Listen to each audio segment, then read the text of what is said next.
Is that your toy or is that my feet? Nope, not my feet. Okay, we can start then.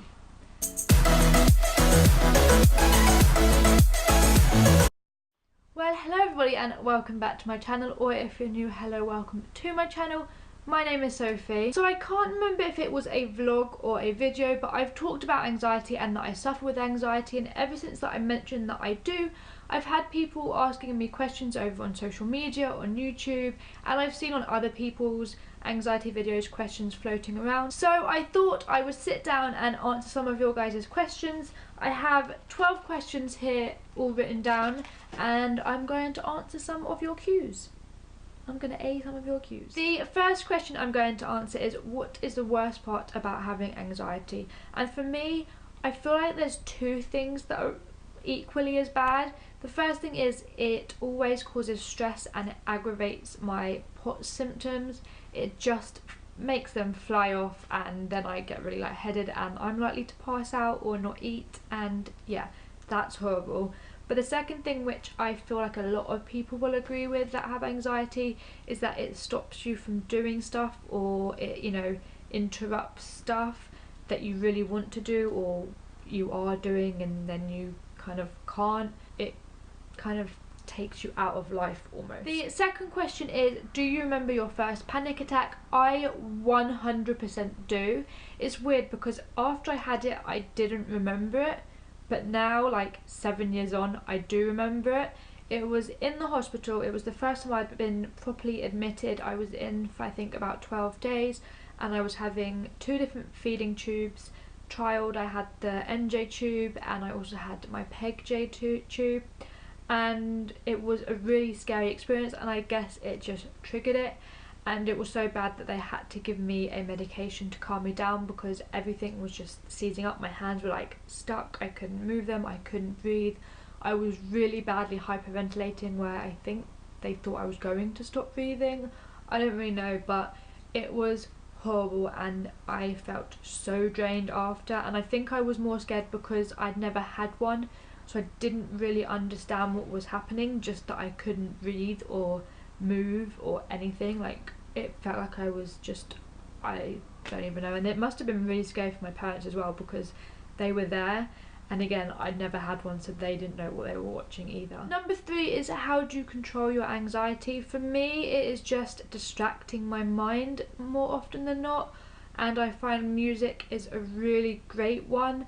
Kind of upbeat songs that maybe are uplifting or have a positive message behind them. I've talked about it before. Demi Lovato, massive fan. Little Mix, massive fan. I often find myself listening to them really loud on repeat, headphones on, away from the world when I feel anxious, and that will often help. Or just things like YouTube. I just honestly find distraction for me is one of the best things, and I'm guilty of it. I think a lot of people do it. Is I sometimes avoid the things that I think are going to set my anxiety off, which is maybe not the right thing to do, but sometimes I do it. And also mummy cuddles. Number 4, and it is one that I see a lot, is what is the best way to help my friend or family member that is having an anxiety attack or feeling very anxious? And I think everyone is very different and finds different things help them. But if you're in the situation where you've not, you know, been able to ask them what helps them, then often just helping them remember to breathe, because I often forget to breathe, and, you know, just distracting them. Honestly, if I have a panic attack, my friends and my family know just to make sure I carry on breathing and help with like breathing exercises, whilst just trying to make me laugh and think of something completely different and completely stupid. Do you know what triggers your anxiety, and if so, what and why? I feel like I know some of the triggers, but sometimes I just feel anxious and I have no clue why. I know that if I'm admitted into hospital, I know I spend a lot of time at and in hospital, but there's something about that really triggers my anxiety. And I know that train, like being on the train triggers my anxiety. Like being in a space that I can't necessarily get out of if I start feeling really unwell, or if I know it triggers my health, that will make me anxious because I don't want it to trigger my health. And drunk people, if I'm around drunk people, that makes me really anxious. But yeah, sometimes I just don't know why, I just know I'm anxious. But my anxiety only really started when I was in hospital, so I think that's maybe why being in a hospital makes me anxious, because that's kind of where it all begun. I don't know. Number 6 is, how do you deal with your anxiety if you are alone? I kind of answered this in the question a few questions ago, but it will kind of just be like, I try and remember to breathe. So sometimes I'll drink water because that kind of forces you to breathe and swallow and stuff. Or music. I just find music really calms me down, so often it will be music, or like calling someone, or like FaceTiming someone, because calls are a little bit tricky, but yeah, like FaceTiming a friend or someone that I know can calm me down quite easily. The next question is, how do I know if it is just a phase that will pass? This is a hard question because anxiety can come in phases. It can be triggered by, you know, a certain thing or certain things, so it can come and go. It's not something that once you have, you have. It could be something that you have and then it gets controlled and then you have it, and in that case you need to look at your life and kind of break down, is there a triggering factor, or a person, or work, or school? Is there something that specifically triggers these periods? Or yeah, I'm not a doctor. If I didn't have to do 7 years of school, I would totally be one. Next up, have you told your friends and family, and if so, how did you do it? Yes, I have told most of my friends, and I think most of my family know. I mean, my mum and dad were there when I had my first anxiety attack, and doctors said what it was, so I didn't really have to come out and say it to them as such. And then with my friends, with my closer friends, I kind of felt like I was more comfortable to tell them because I spend a lot of time with them, and if I'm having a panic attack, I want them to know what to do. So I think that helped. I think with Chloe, I think I was having a panic attack and I just called her because I guess I feel comfortable talking to her, so I just called her and I was like, I'm having a panic attack, blah blah blah blah blah blah, and she came and met me and calmed me down, and I guess that's how I told her. But yeah, I think I just feel more comfortable with someone knowing. I don't think everyone in my life knows, unless they watch my videos, then they know. Only tell them if you feel it's going to help or benefit you. At the end of the day, it's your life, and you only have to be as open as you want. So if you don't want to tell someone, don't. End of the day. And if you want to, you just don't know how, then you just have to sit them down and explain it so they can try and understand. And if they don't, then show them the door. Do you take any medication for it? No, my doctor doesn't want to give me any because of the amount of medications that I'm already on.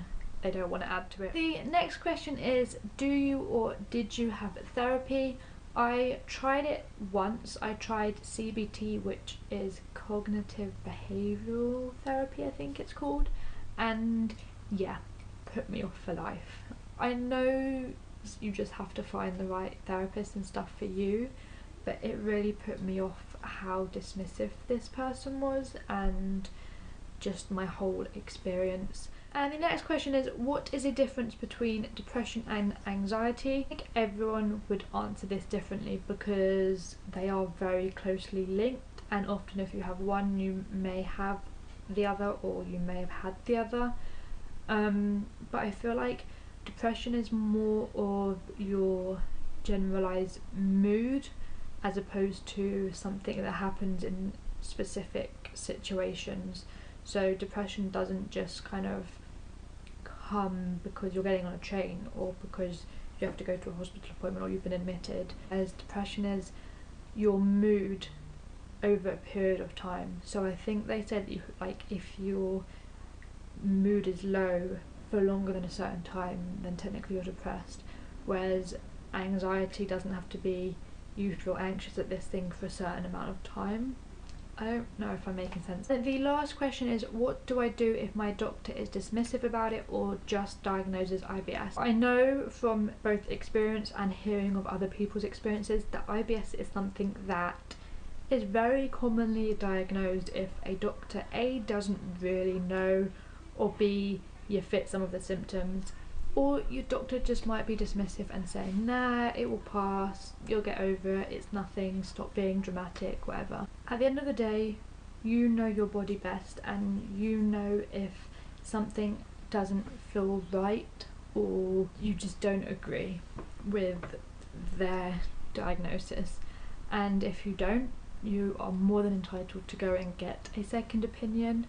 There are plenty of support groups if your doctor is dismissive or diagnoses it and then wants nothing to do with you. There are plenty of support groups out there, plenty of people that are willing to talk about it and support one another. Every doctor has specialities in different things, so maybe that just isn't their speciality, they're not very comfortable with it, so that's, you know, that's their diagnosis. Do what your gut tells you, even if your gut sucks like mine. Well, that is all for this video. I hope you enjoyed it or found it helpful and I answered either some or all or one of your questions.